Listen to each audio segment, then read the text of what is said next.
Welcome back to the Golf Industry Show here in San Antonio, the 2018 Golf Industry Show. This particular GCSAA TV section for the last 5 years has been brought to you by Lebanon Turf, and it is proudly brought to you by Lebanon Turf again. We are now joined from some folks from Foley and Barona Creek celebrating the Most Valuable Technician of the Year award, and we have a wonderful conversation, which I'll say before anybody gets started. You want to really aggravate a golf course superintendent? Hire their mechanic away from them. They just assume, say, you can have my assistant, but you cannot have my equipment manager. So I'm with Brad Kautzer of Foley United, our award winner Blouse Hueso from Barona Creek, and Sandy Clark, the longtime golf course superintendent at Barona Creek, here in Texas. Texas? San Diego. San Diego, in San Diego. Is there a Barona Creek in Texas? No. There's a Barron or something like that. There's something similar. similar. Be. So I'll get us distracted. So we're not going to go down the road my brain would take us. Brad, let's start out with Foley United's commitment to this particular award. Before we came on the air, you know, I was with John Deere earlier, and they were talking about their commitment to the turf pole, their investment in the youth and the next generation. Tell us a little bit about Foley United's commitment to this particular award. Well, at Foley United, we're proud to sponsor this award for many years, and it is core to the success of our business, frankly. We're very proud of the machines, the equipment, the reliability, the performance that we can provide. But it really comes down to the technician. And if that technician is not performing the job, it doesn't come together. That's exactly right. So it's one thing to have a good piece of equipment, but at the end of the day, you guys recognize even a good piece of equipment in the wrong hands, or not a skilled operator, not a skilled technician, is not going to give you the maximum results and efficiencies that the equipment might provide. It certainly doesn't make our equipment work well, nor does it make the golf course look good either. So you're shining a light on the equipment technician, equipment manager role, and your experience has been, for the number of years you've been doing this, has that been very effective in a way of getting this message out that, you know, yes, you can have good equipment, but you better have a good technician? I think it all comes down to the strength of the technicians operating it, and this has been a great venue to get that word out, and frankly, to reward the people, recognize the people that are really making it happen in the industry. Yeah, and I think day in, day out, when we're trying to get those greens cut right, we're trying to get everything, you know, exactly the way it should be, and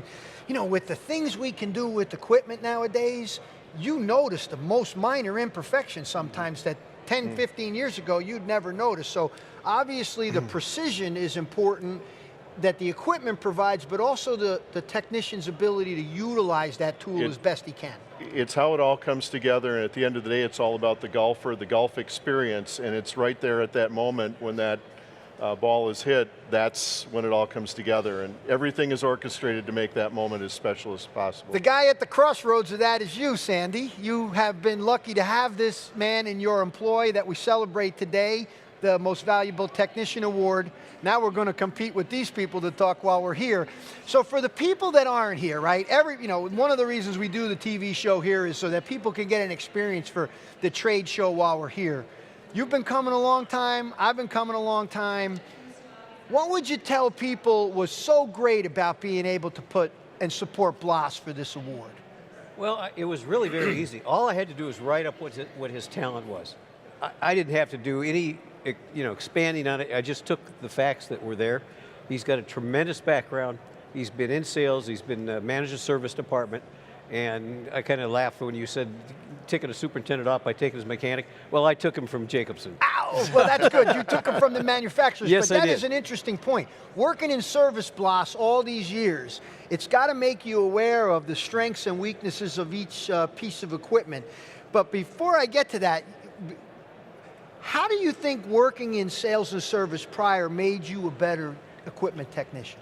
Well, I spent a couple of years in the sales side of it, and I felt comfortable doing that, knowing that the product that I was promoting to potential buyers, customers, and knowing the insights and outs of the performance of those pieces of equipment allowed me to have that confidence in myself to sell and talk about that product with knowledge. Yeah, and I think understanding the product is one thing, but you also have to be able to communicate with the golf course superintendent, because he or she might be saying, you know, I'm seeing ridging, or maybe I'm getting striping, or boy, that mower, why isn't it turning the way it should? That's got to help you know in the background how to troubleshoot those Absolutely. problems. I think it's important. That's key. I promised I wouldn't ask what your favorite color of equipment is. We shouldn't be talking. The Foley United grinder is green. So we're very happy to talk about the green grinders. Did you find yourself, boy, I really like this better than the other, and do you communicate that to Sandy about your choices? Yes, I do. He knows exactly what my needs are, and primarily what the goal is that to attain to get that product back to factory specs. And I look at what's out there in the market, and fortunately enough, Foley offers that. And to me, that is a product that allows me to perform my job 10 times better than anyone else that doesn't have that brand. So before we came on, we were having a little casual conversation. I say, what would you say to embarrass him? You said, he worked in sales, worked in service. Sometimes he knows more than the guy selling the equipment. There's got to be a little bit more than knowing the equipment, Sandy. What do you see him do day in, day out that you think makes him worthy of this award? Because there's one thing to have the technical knowledge and know how to work the piece of equipment, but there's got to be something soft. There's got to be a soft skill he's got. He is a master planner. Everything is set up on factory recommended intervals. We've never missed that. He prints out a work order. We get it taken care of right at that time. And because we do pay attention to things on a regular basis and they get serviced, not when something breaks down, but to prevent them from breaking down. Our equipment lasts longer. It's in better shape. When we resell it to some other superintendents, they no longer even ask how good it is because they know that it's going to be super. So I heard you sneak that word in, preventative maintenance. That was another topic that we were bantering about. At the end of the day, preventative maintenance just seems to me to make you more efficient. If stuff's not breaking down and you don't have downtime, you don't have to worry about stealing mowers from places, it just makes you a more efficient operation. That's got to be one of your goals, is to keep this operation running smoothly. Absolutely, it's key. I'm fortunate enough to have a couple assistants that allow me to focus more on that preventive maintenance to keep them from breaking down. There's seasonal equipment that it has to be changed, the intervals on service, so it allows me to learn more about the application of that product out there in the field. That's right. And the other thing I recall us talking about just a minute ago was the training of the operators. I was just over talking to Sal Rizzo over at the Salsco booth. How do you operate a roller? What's the effective way to turn? Should you do this? How much time do you spend? I mean, let me step back. Is it important? Hey, here's the mower. Here's how you start it. Here's how you steer it. Here's how you lift it. Make sure you empty the buckets. Is that it?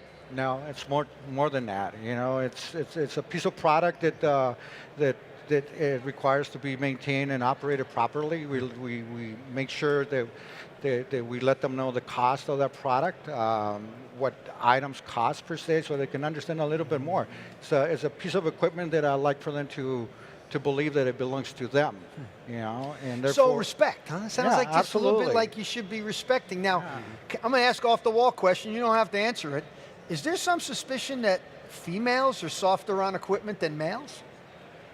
From what I've seen over the years, there's a definite improvement with the female operators. They are not as rough and rugged. I think that they follow the training far better, and because I've talked to superintendents everywhere.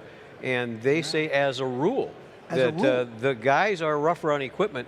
He's than not. women are. He's not. I totally agree. I've been suggesting Sandy to look at female operators because of that fact, that they do care about what they operate, and they're more conscientious of what they're doing out there with that piece of equipment. So when you're training them to use a piece of equipment, male or female, I heard you say there's a video involved. You're going to sit down. It's going to take a half an hour, 20 minutes, depending on the piece of equipment. Absolutely, and if it takes an hour, so be it. I just want to make sure that person understands on that piece of equipment the functions of it.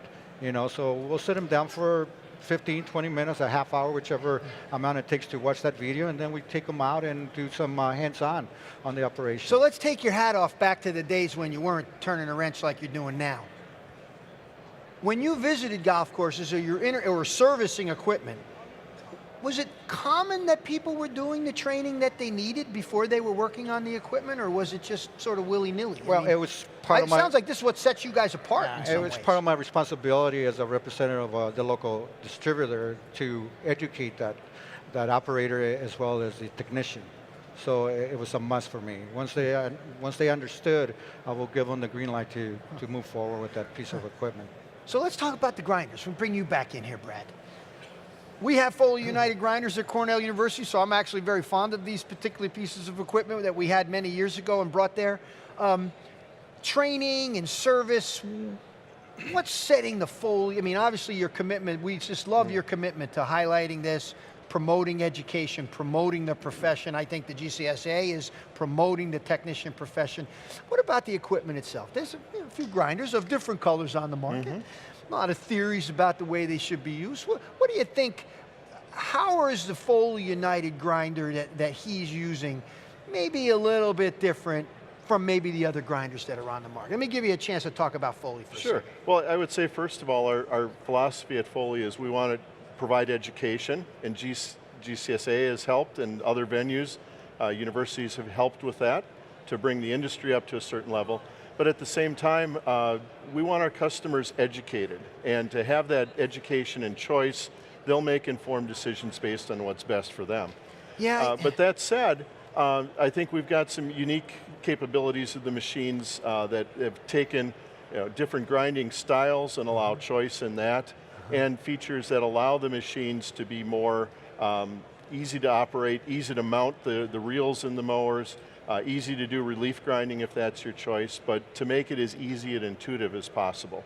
And we're pretty proud of what we can offer there. I would say, I mean, at least in our experience operating, it has been, top notch. We've had virtually no problems with it. But I wonder sometimes too, mentoring the next generation of equipment technicians. Why will people go into this profession? Is this partly your motivation in doing this, is to highlight it and encourage more young people to get in it? It's certainly, I think, we've already talked about how important it is, but it's it's growing as a profession. It's not just, oh, I'm turning a wrench or I'm a mechanic. It's, you aspire, you're an assistant equipment technician, and then you're an equipment technician. This must be what you're planning on investing in as well. The education is important, and quite frankly, we're seeing a generational shift. If you look at most of our equipment right now, you're seeing touch screens. And perhaps an older generation was more intimidated, they wanted buttons and knobs. Now you have touch screens with tutorials, different languages, training you through, stepping you through the setup process. And it then becomes easy, and oh, by the way, if you have a problem, you can go back and refer to that online screen. And they're changing so fast. Just think about, just a few years ago, you didn't have any electronics on a golf course. They couldn't make electronics to withstand the things that we do. Now, there's not a piece of equipment that doesn't offer some electronic option. Right. This must have been very challenging over the years to watch this transition. As you talk about the generational shift, my mind went to technology. I'm thinking, man, we got a lot more electric stuff than we used to have. I enjoyed it. I loved it. I embraced it. I mean, working again on the distributor side of it, we had no choice. We learned that product. We memorized it. We applied ourselves and went out there and performed the duties that the distributorship required. So you were happy to have it, Absolutely. but it's a little bit tricky though, right? Oh, it's just a learning curve. Yeah. That's all it is. Go. I thought it was interesting. I was speaking with Blas earlier today, and he was telling me stories about how he learned from his father. So he's been in the industry, he's seen multiple generations, and I think it was a natural progression, but a lot of technology over the time. I agree. And there's a lot of young people that we bump into in mentoring young people in the turf programs that we see that could be more well-suited and might sort of aspire to the equipment side, but don't really see it as a profession. So as we wrap up today, see how quick 15 minutes goes when we start yakking? As we wrap up today, let me congratulate you one more time. Tell you how lucky you are to have such a great guy like this. I know that. And I know you do from being around a little bit. And Brad, thanks so much for your support of this award over the years. Foley United's commitment, like many of the industry people that invest in the future. That's, I think, what we're talking about. By holding him up as a model, it makes everybody else say, I want to be like that guy. And I think we've done it to superintendents over the years, and I think it's really about time we've done it here. Thank you very much for doing it. Thank you very much for sharing him with us. Make sure nobody steals him from you. I think he's going to get some offers after this deal, so maybe the price war goes up on account of him. Thanks There for you go. taking the Appreciate time. it. Thank you. Congratulations once again. Thank you all for joining us here on this segment of GCSAA TV Live from the trade show. No madness behind us again today. We'll be back in a minute from San Antonio. Thanks for joining us.